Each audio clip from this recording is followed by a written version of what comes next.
Petroleum division की नाअहलियों का सिलसिला रुक कर नहीं दे रहा है और अब वक्त पर फैसला ना करने की वजह से हुकूमत एक ऐसी सूरत हाल में खड़ी हो गई है कि सिर्फ सितंबर, अक्टूबर और नवंबर के 3 महीनों में $500 मिलियन यानी 83 अरब रुपए सिर्फ फैसलों में ताखीर की वजह से मुल्क का नुकसान हो सकता है, इजाफी अदा करना पड़ सकते हैं। और अब एलएनजी वजीर आजम इमरान खान की हुकूमत का सबसे बड़ा स्कैंडल बन रहा है और वजारत पेट्रोलियम ने मुल्क को एक और बहरान में फंसा दिया है। एक दफा फिर देर की, एक दफा फिर अरबों रुपए का नुकसान कर दिया कि जब अक्टूबर और नवंबर के लिए एलएनजी की बिड्स खोली गई तो अक्टूबर के 4 टेंडर्स के लिए पहले टेंडर का $22.5 यानी 32% का स्लोप मिला। यह बात वाज़ेह हो कि जिन तवील मुद्दती मुआहदों पर हुकूमत महंगा होने का इल्जाम लगाकर स्पॉट पर खरीदारी को तरजीह देती रही, हर टेंडर के बाद मवाजना करती रही, उनकी औसत 12.8% है, मगर अक्टूबर के पहले टेंडर के लिए 32% का रेट मिला है। यानी सिर्फ एक कार्गो तवील मुद्दती मुआहदों के मुकाबले में $46 मिलियन यानी 7.5 अरब रुपए महंगा है, सिर्फ एक कार्गो। मगर बात एक कार्गो तक महदूद नहीं है। दूसरे टेंडर की बिड $17.1 यानी 25% के स्लोप की आई है। तीसरे टेंडर की बिड $20.9 यानी 30% के स्लोप पर मौसूल हुई है। चौथे टेंडर की बिड $18.9 यानी 27% के स्लोप पर मिली है। अगर ये बिड्स कबूल कर ली जाती हैं तो मुल्क को सिर्फ 4 टेंडर्स में सिर्फ एक महीने में तवील मुद्दती मुआहदों के मुकाबले में $155 मिलियन यानी 25.5 अरब रुपए इजाफी अदा करना पड़ेंगे। और अगर ये टेंडर 4 से 5 महीने पहले कर लिए जाते तो $170 मिलियन यानी 28 अरब रुपए मुल्क के बच जाते। इसी तरह नवंबर के महीने के लिए भी 3 टेंडर्स की बिड्स मौसूल हुई हैं। पहले टेंडर के लिए $19.6 यानी 28% का स्लोप मिला है। दूसरे टेंडर के लिए $17.5 यानी 25% का स्लोप मिला है, जबकि तीसरे टेंडर के लिए $20.9 यानी 30% का स्लोप मिला है। और अगर ये तीनों बिड्स पाकिस्तान कबूल करता है तो तवील मुद्दती मुआहदों के मुकाबले में सिर्फ नवंबर के 3 टेंडर्स में $112 मिलियन यानी 18.5 अरब रुपए इजाफी अदा करने पड़ेंगे। और चंद माह पहले के रेट से मुवाजना किया जाए तो $120 मिलियन यानी तकरीबन 20 अरब रुपए इजाफी अदा करना पड़ेंगे।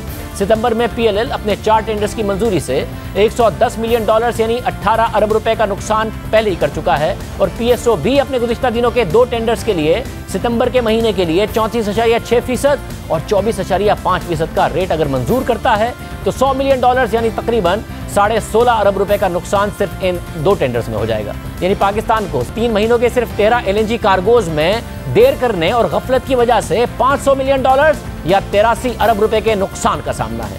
122 अरब रुपए का नुकसान इब्तिदाई 2.5 सालों में हुकूमत ने कर दिया, फिर जुलाई और अगस्त में फिर गलतियां दोहराकर अरबों का नुकसान कर दिया और सितंबर, अक्टूबर और नवंबर में मुल्क को $500 मिलियन के नुकसान का सामना है, क्योंकि पाकिस्तान अपनी डिमांड का 30 से 40% बिल्कुल आखिर में जाकर खरीद रहा है और सप्लायर्स को पाकिस्तान एक डेस्परेट बायर के तौर पर नजर आ रहा है, इसलिए वो पाकिस्तान को महंगी ऑफर्स दे रहे हैं। आमतौर पर माजी में इस खित्ते में JKM यानी जापान कोरिया मार्केट रेट के मुकाबले में डिस्काउंट मिलता रहा है, मगर अब अक्टूबर के सौदों के लिए JKM का रेट $17.8 है, मगर पाकिस्तान को $22.5 का रेट मिला है।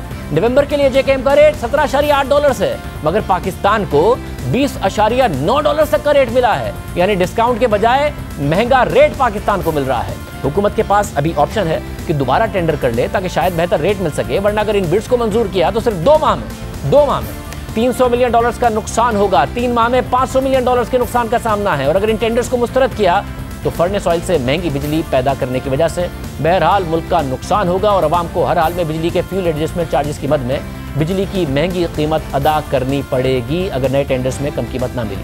अगर ये LNG खरीदी तो महंगी CNG मिलेगी और अगर ये LNG नहीं खरीदी तो एक बार फिर CNG भी नहीं मिलेगी। जुलाई के महीने के लिए पहले तकरीबन ₹1.5 फी यूनिट इजाफी बिजली की कीमत के लिए अवाम तैयार रहें और फिर सितंबर, अक्टूबर और नवंबर के लिए ये कीमत और ज़्यादा होगी और ये सिर्फ फैसलों में ताखीर की वजह से है। मगर हुकूमत हर दफ़ा एक नई वजह के साथ सामने आती है।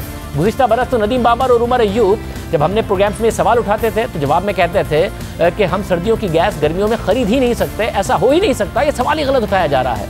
मगर फिर हुकूमत ने नैब को जिम्मेदार ठहराना शुरू कर दिया और आज सेनेट की कायमा कमेटी बराए पेट्रोलियम के इजलास में तहरीक इंसाफ से ताल्लुक रखने वाले कमेटी के चेयरमैन अब्दुल कादिर ने सेक्रेटरी पेट्रोलियम से पूछा कि जब हमें पता होता है कि किन महीनों में क्या डिमांड है तो प्लानिंग क्यों नहीं की जाती, मुनासिब मनसूबाबंदी ना करके क्यों अरबों रुपए का नुकसान कर रहे हैं। तो सेक्रेटरी पेट्रोलियम ने जवाब दिया कि अप्रैल में दिसंबर के लिए LNG के सौदे नहीं कर सकते, ऐसे पहले से सौदों के लिए भारी गारंटी भी देनी पड़ती है।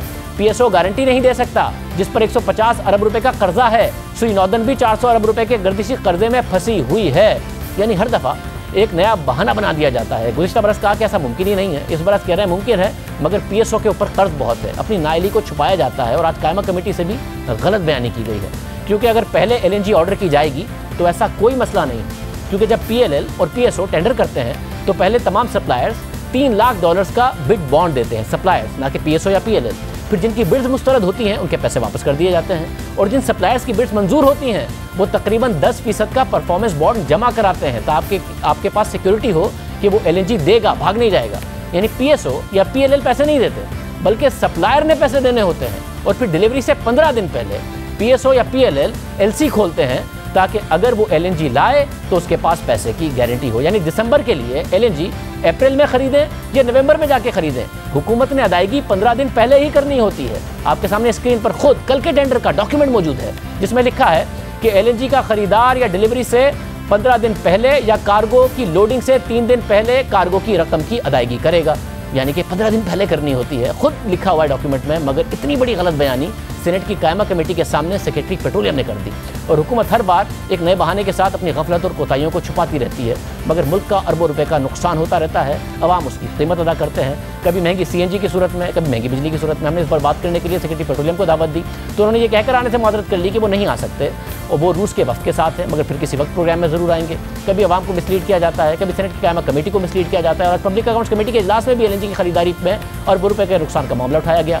कमेटी के सरबराह राना तनवीर ने कहा कि एलएनजी के मामला को कौमी मुफाद के मुनाफी चलाया जा रहा है, लोगों को शदीद मुश्किलात हैं और अरबों रुपए की बाकायदियाँ सामने आ रही हैं। एलएनजी की खरीदारी, सप्लाई और स्टोरेज के मामला दुरुस्त नहीं है। ऑडिट को देखना चाहिए कि नए टर्मिनल ना लगाने से कितना नुकसान हुआ, और इसका तमाम तर मलबा सारिफीन पर गिरता है।